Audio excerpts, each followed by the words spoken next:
Père, sois la lumière, fais jaillir des cieux ta splendeur de gloire.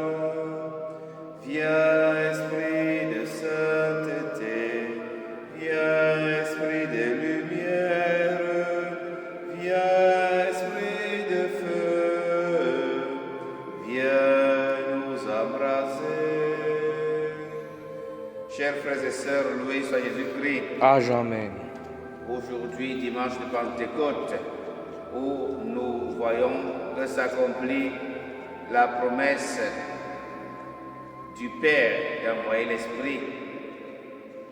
La promesse, Jésus nous l'a dit tous ces derniers temps, que le Père vous enverra le défenseur. Nous méditons donc aujourd'hui les textes tirés du livre des Actes des Apôtres au chapitre 2 des versets 1 à 11, le psaume 103, la deuxième lecture tirée du livre de la lettre de Saint Paul apôtre aux Romains au chapitre 8 des versets 8 à 17 et l'évangile de Saint Jean au chapitre 14 des versets 15 à 26. Si l'on veut bien se souvenir de l'épisode symbolique de la tour de Babel, montrant comment la multiplication des langues avait provoqué la dispersion des hommes. Par la suite de leur incapacité à se comprendre, on découvrira comment le Saint-Esprit refait l'unité perdue. Il n'invente pas une langue maternelle de chacun. Il signifie par là que l'Église se doit d'assumer la langue, les coutumes et la civilisation de chaque peuple pour être universelle. Il y a un faux débat dans nos cultures africaines aujourd'hui où il semble que l'Évangile ait été apporté par les Blancs, que ce soit une chose des Blancs et que nos ancêtres sont montés, nos ancêtres sont descendus. Il est question que le Christ s'incarne dans chaque langue. Ce n'est pas une affaire des Blancs, parce que même chez les Blancs, il a fallu qu'il s'incarne dans la langue et les coutumes de chaque peuple européen ou occidental. Il est également question que le Christ s'incarne sur chaque peuple africain, chaque peuple dans le monde entier qui désire bien accueillir la sagesse de l'Évangile. Ce n'est pas une obligation.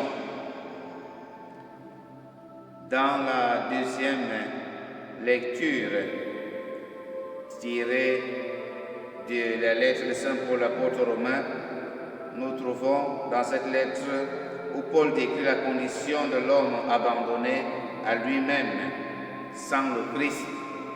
Il expérimente que le péché et la mort finissent par avoir raison de ses efforts pour s'en délivrer.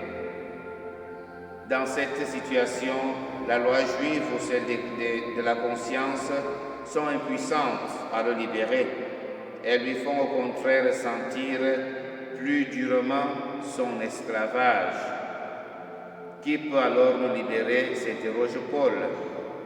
C'est Jésus-Christ et l'Esprit qui nous donne. Cet Esprit est vie. Il fait vivre. Il ressuscite. Cet Esprit est celui de Dieu.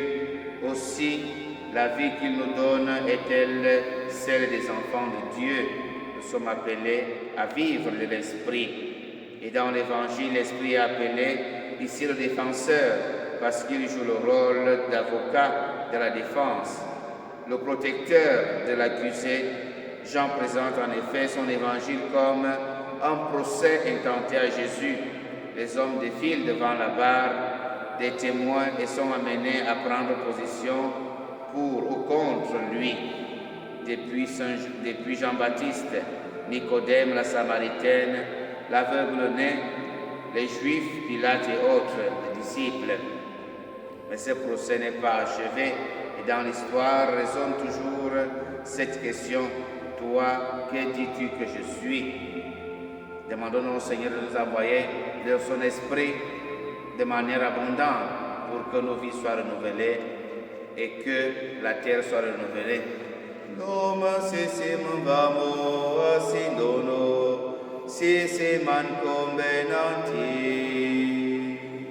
Loué soit Jésus-Christ. À jamais.